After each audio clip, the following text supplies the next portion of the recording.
নমস্কার বন্ধুরা, আবার চলে এলাম একটা নতুন ব্লগে।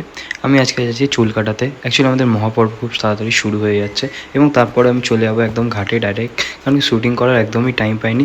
তারপর ভাইদের সাথে একটু ছবি তুলতে তুলতে নিজেকে একটু ফ্লেক্স করছিলাম, চুল কাটার পর কীরকম লাগে। এবার এই দেখুন আমার ভাই এবং আমার ঠাকুমার চোখে চশমা পরিয়ে আমি ঠাকুমারা ছবি তুলে ফেললাম। তারপর আমার ভাই আমার একটু দুষ্টুমি করছিলো, তারপর একটু ভাইকেও নিজের ব্লগে নিয়ে নিলাম। তারপর চারিদিকে দেখুন কত ক্রাউড। তারপর একটু ফ্যামিলির সাথে ছবি তুলে নিলাম। তারপর ডাইরেক্ট ভাইয়ের দোকানে চলে এলাম।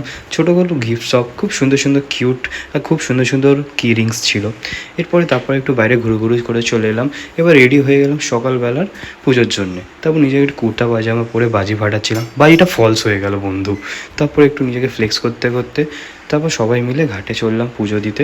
তো পুজোর চারিদিকে কি সুন্দর, এবং আমি তারপর একটু দ্বীপটাকে জলের গঙ্গার মধ্যে ভাসিয়ে দিলাম। তারপর মা পুজো দেওয়া হচ্ছিলো চারিদিকে এবং এবার সূর্যটা উঠে পড়লো। তারপরে আমার পিসিমা, যার ঘরে ছট পুজো হয়, তারপর ওইখানে পুজোর মধ্যে গঙ্গায় একটু জল ছেড়ে দিলাম। তারপর ভাইদের সাথে একটা সেলফি তুলে ব্লগটা